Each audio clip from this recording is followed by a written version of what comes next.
जितनी कोशिश है आप जल्दी हो जल्दी तो पानी की व्यवस्था कर दे। बाकी धन्यवाद। अब मैं वाइस चेयरमैन साहब निवेदन करूँ, दो शब्द बोलो वाइस चेयरमैन साहब।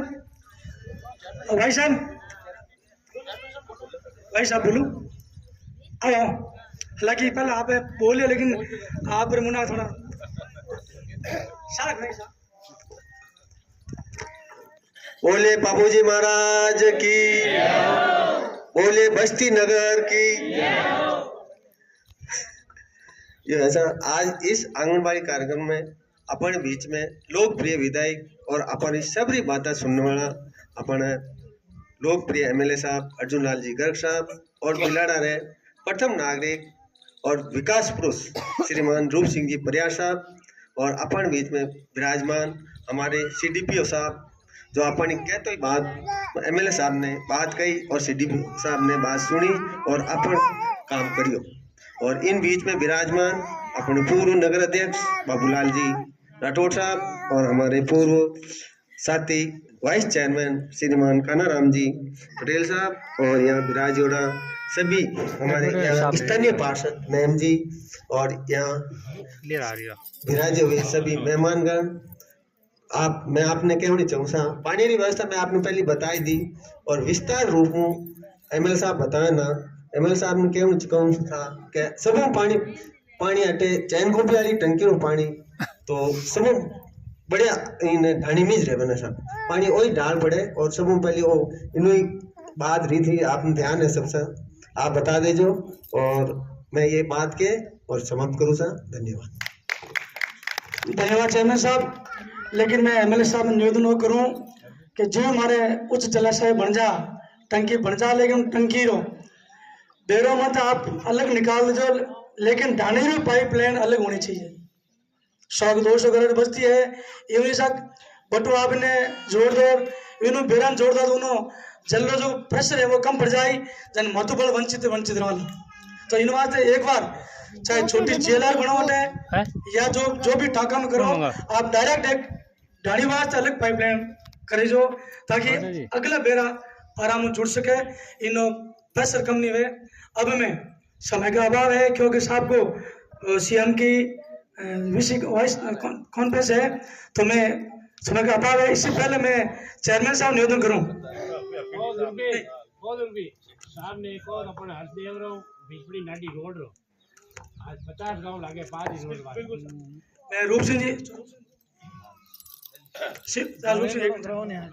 पहले सीडीपी साहब जो को छोटे से आग्रह पर हमारी जो को एमएलए साहब की ना आप उद्घाटन करे हो और आप झुंझुनू धरतीरा है अपने फर्स्ट पोस्टिंग है हमारी आरएस अधिकारी है। आप निवेदन करूं कि आप थोड़ा आशीर्वाद स्वरूप दो सब माने दिलाओ। सबसे पहले तो सभी को नमस्कार।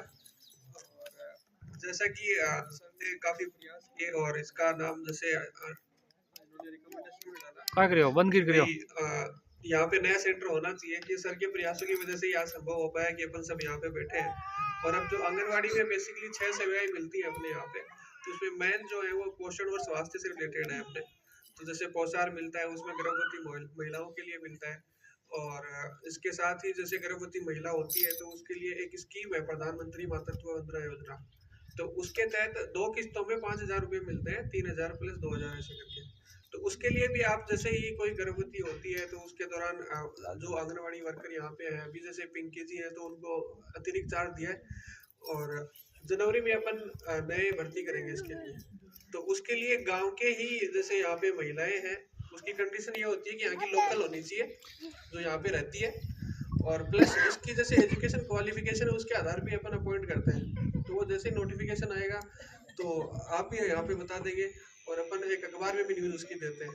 तो उसके आधार पे फिर जो परमानेंट आंगनवाड़ी वर्कर होगी तो वो सारा यहाँ का सर्वे वगैरह करना कितनी गर्भवती है कितने धात्री है धात्री मतलब जो दूध पिलाती है अपने बच्चों को वो है प्लस जैसे 6 माह से लेके 3 साल तक के बच्चे उनके लिए जैसे पोषार घर पे दिया जाता है। फिर 3 साल से लेके 6 साल तक के बच्चे उनको यहीं पे गर्म खाना दिया जाएगा। तो उसमें गर्म खाना आप सब भी जैसे आप चेक करते रहना कि भाई गर्म खाना कौन दे रहा है कौन दे रहा है। हमारे लिए जैसे मेरे अंडर में अभी 177 सेंटर आते हैं तो हर सेंटर पे पहुंच पाना डेली संभव नहीं हो पाता। लेकिन अब अपन गांव वाले ही मिलके तो देखें कि भाई गर्म खाना दिया कि नहीं दिया, तो वो आपकी नजर में रहता है कि भाई आज गर्म खाना दिया, कल कोई गड़बड़ तो नहीं हो रही। तो वो सारी चीजें, और इसके साथ ही अभी एक आज हमारे सेक्रेटरी सर ने जैसे अभी 11 बजे वो स्कीम लॉन्च हुई है, अमृत आहार योजना, मुख्यमंत्री अमृत आहार योजना। उसके तहत अपने एक वीक में जैसे मंगलवार, बृहस्पतिवार और शनिवार को 100 ml मीठा दूध पिलाया जाएगा बच्चों को अपने केंद्र के ऊपर ही। तो आपको वो जो पाउडर वाला दूध आता है उसी से बनेगा।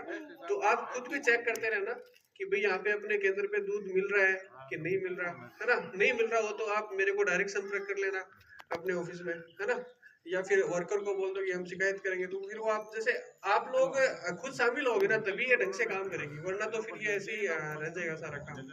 ठीक है।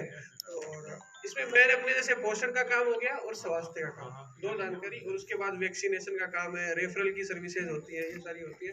तो वो आप आंगनवाड़ी वर्कर से कनेक्टेड रहे, मतलब उससे जुड़े रहना है कि पूछ लेना कि भाई ये मेरे दिक्कत आ रही है, इसका क्या समाधान हो सकता है, तो वो बता देती है ना। तो यही मैं सब कहते हुए यहाँ पे अपनी वाणी को विराम दूंगा। आप सभी का बहुत बहुत धन्यवाद कि आप लोग इतने सारे पधारे यहाँ पे। बहुत बहुत धन्यवाद कि आप लोग चेयरमैन सर भी जैसे अपने आए, है ना, वाइस चेयरमैन सर, हम सबको यहाँ पे सुशोभित किया इस मंच को।